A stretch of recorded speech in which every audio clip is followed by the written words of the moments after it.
Let's talk about this last episode of Mama June. So this last episode was actually the 100th episode of Mama June. I can't believe it's been that many episodes already and that they've stuck around this long. Like, I thought they were just going to be like a couple year long thing with the whole Honey Boo Boo show. But here they are damn near 20 years later and they're still on our TV screens. That's wild to me. But anyways, Pumpkin decided to sit down with her whole family and tell them that her and Josh are getting a divorce. And everyone acts shocked, but I don't think they really were that shocked. Even June said, yeah, I could feel the tension in the air and this was kind of coming for a while. June tried to step in and give Pumpkin some marriage advice, and Pumpkin's like, you're the last damn person I'm trying to get some marriage advice on. And then they showed like some throwback clips of June and Gino back in their crackhead days when they're like arguing in parking lots, and God, they were a freaking hot ass mess. Then we see Pumpkin go to see her therapist, and this is the meeting where she's supposed to sit down and tell Josh that she wants a divorce. So they sit down. They didn't waste no time getting to the point. The therapist was like, Pumpkin, is there anything you want to tell Josh? And I think that Josh already knew what time it was. His eyes started to swell up like a freaking balloon.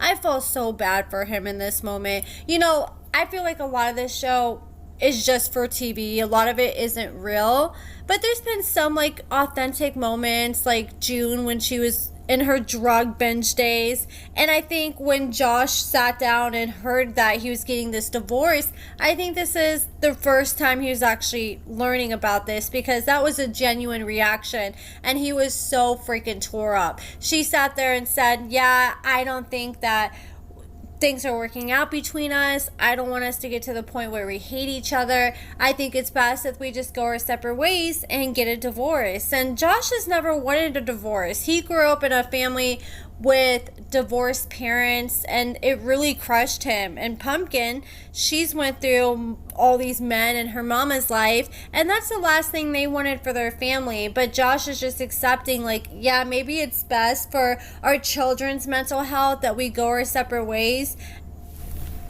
Then the therapist was like, I'm gonna leave you guys with a few minutes to sit down and talk. And this is probably the most that they've actually sat down and talked in months, you know, because they claim that they do the bare minimum when it comes to talking and just barely act like each other exists. And so she gives Josh this big hug, trying to make him feel better. He actually did lean into the hug, which I was surprised because, I don't know, I've been through a breakup before and had a guy break up with me and then try to give me a hug, and like he even tried to give me like a kiss on the cheek afterwards, and it's like, okay, you don't gotta do all that. Like, it kind of just pissed me off in the moment. But I do feel like Josh needed a hug in that moment. But it is kind of, you know, bittersweet at the same time because he knows that's probably going to be the last time he's able to hug Pumpkin like that ever again. And then Pumpkin says, yeah, so we need to come up with an action plan, but you know, you can probably just stay at the house with the kids and I'll figure out somewhere to go. So this is what I don't agree with. So, okay, yes, I understand you want your space. It's best to start trying to getting adjusted to living separate, especially after he just was dealt this big blow. You know, it's not good to have tension in the house. So maybe it's best to have space, but I don't understand why she's leaving him with the 4 children for days on end. She goes over to her mom June's house to stay and then shows up after a few days and pops in and says, hey kitties, and they're all like, hey mom, where have you been? And she's like, yeah, I've been at Gigi's. And they're like, okay, you've been at Gigi's without me? Like, they're so confused and they really don't understand what's going on. And I don't think that's fair for Pumpkin to put all the weight of having to take care of the children on Josh's shoulders right now. And you can tell Josh is just so freaking depressed and going through it. He's sitting there like a sad little puppy at the kitchen table painting with the kids, and you can just tell that he would rather just be in the beetle position in his freaking bed crying his eyes out, but he still has to show up and show out for his children.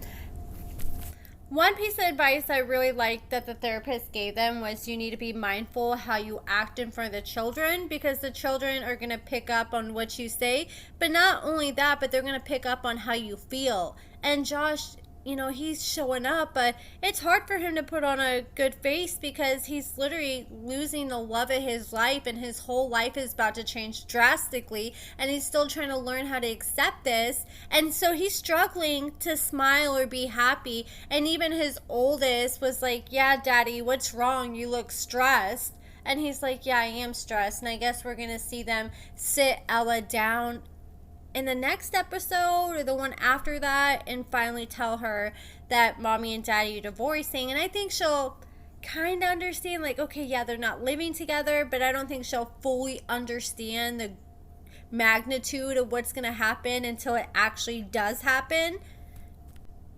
June's husband, Justin, heard that Josh was in such a rough spot mentally that he became very concerned and decided to do a pop-up on Josh just to see how he's doing. And Josh was not doing good at all. He was sitting there breaking down, crying. And I think Justin was the right person that Josh needed at that time, because Justin, he doesn't say a lot, but he is very good with his words. Like, I've really grown to really like Justin. I didn't know Justin's true intentions at first. I always like to be a little weary of people until they really prove themselves. But I think Justin has proved himself to be a good guy, and he's really trying to be there for Josh in this moment. Josh, he's super excited to be done with Pumpkin's family, like June. I mean, I think he still is probably going to always have a relationship with like Alana and stuff like that. But he said that he's grateful that he was at least able to make a friend out of this, and that is Justin, which, it's just crazy how far they came, because at the beginning, he was very skeptical of Justin, just like everyone else was. The only thing that drives me crazy about Justin is those 2 damn chains he's always wearing. Like, I don't have no problem with chains, but those 2 chains when he wears them together, like, I think they'd look so much better if he just wore one or the other. But he's always rocking both those chains at all times. That's like his signature look. And then we see June, and she is preparing to go to Caitlin's court date because Anna's ex is trying to fight for custody of Caitlin because he paid for part of her schooling, and at one point he helped take care of her when he was with Anna. But when Anna died, she was with a whole new man named Eldridge, who she married. But because of Georgia law, I guess as long as you pay for someone's school at one point, they're able to come back and try to fight for custody. And I guess they end up going to court, and Michael ends up calling like 13 witnesses to testify on his behalf. Like, he sat there and was wasting hours of their time having all these people come up and defend him. And I think they were kind of going after June's character too, and her past, because she's sat there and broadcasted all her flaws and all her criminal, not like, her smoking crack or nothing, but her clearly high on crack and admitting that she did crack on national TV. And yes, she's turned her life around. But you compare that to someone who doesn't have a history of drugs, that is definitely going to put a blemish on her appearance to the judge when it comes to this whole situation. So she shows up in court, she testifies, she had this agreement with her lawyer that the lawyer would play with her hair if she felt like June needed to stop talking. And apparently June didn't listen to the lawyer's signals. She sat there and kept touching her hair, and June just kept going on and on. Okay, sorry, there's a freaking fire truck or something in the background, but I guess June definitely talked a little too much and said a little too much during this court appearance, and the judge wasn't really feeling everything that she had to say, so she ends up leaving the courtroom, and she wasn't feeling too confident at that time. And then in the next episode, they kind of make it look like things may go in Michael's favor, because June's like, what the hell, this isn't fair, and people are like making a big deal out of something. But spoiler alert, okay, if you guys don't want a spoiler, but I'm sure a lot of you guys already know, but if you don't want a spoiler, stop watching. She did end up getting custody of Caitlin. And that's the thing, like, yes, it's nice to see this all go down, but a lot of things like this, we already know because it's been in the news outlets months ago. Like, back in September 2024, we learned that she won custody of Caitlin because it was in all the magazines, People Magazine, US Weekly. It was all over the place. And I wanted to ask you guys, the lawyer that Draylon has, she keeps asking Draylon questions about his case. The police are claiming that Draylon made statements like he just smoked like an hour before he was driving. And I have a hard time believing that the police would actually just make that up, especially in the day and age where every police officer has a body cam. And I feel like there's likely going to be body cam footage to back that up. I think it would be very interesting to get a hold of the body cam footage and compare what Draylon said happened versus what actually happened. So if you guys are interested in that, please let me know in the comments below, and I will start the process in trying to obtain that body cam footage. And I was looking back on the report of what happened that day, and it's just so crazy because it says that Draylon, a police officer, started chasing Draylon. He led them on a 3-mile chase, speeding the whole time, and the police officer finally had to do a pit maneuver to make the vehicle spin and finally disable the vehicle to get it to stop so it didn't put anybody else's lives in danger. I know Alana likes to downplay this situation because that's her man, but she's like, oh, it didn't go on for that long. But yeah, the only reason it didn't go on for that long is because the police sat there and did the pit maneuver to disable the car. No telling how long that chase would have gone on for. It already went on for 3 miles too long, and then she sat there and wants to kind of downplay it, but getting involved like in a pit maneuver or even just a high-speed chase period is super dangerous. I like to watch body cam footage like on YouTube, and the other day I was watching this body cam footage where this police officer pulled over a 16-year-old girl, and while he was going back to his vehicle to run her tag, she sped off because she was in a stolen vehicle. He sat there and pursued chase, or no, it was a woman cop that pursued chase of this 16-year-old girl. And so this woman cop pursued a chase, and they were sitting there going on for like it was probably about 5 miles or so, and they're just going down the highway, and it was a very dangerous situation.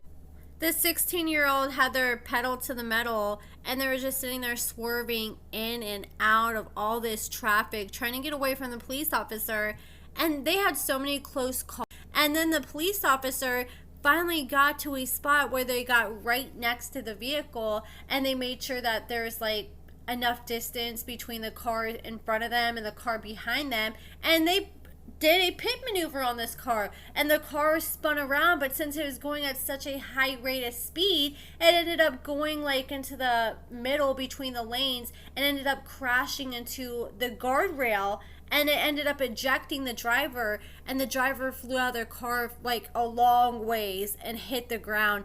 And at first they were breathing when the officer first came up to them, but by the time they went to the hospital, they're pronounced dead. And this 16-year-old girl lost her life because she wanted to run away from the police, and because the police was trying to save the public and did this pit maneuver, and it ended up ejecting her from the car and taking her life. Like, it's just a sad situation all the way around, and that could have very easily been Draylon or Alana that day. Like, she really needs to sit down and watch some body cam footage like that, because that could have ended very badly. Like, there could have been so many what ifs. But that's it for this video, guys. Let me know what you guys think about everything in the comments below.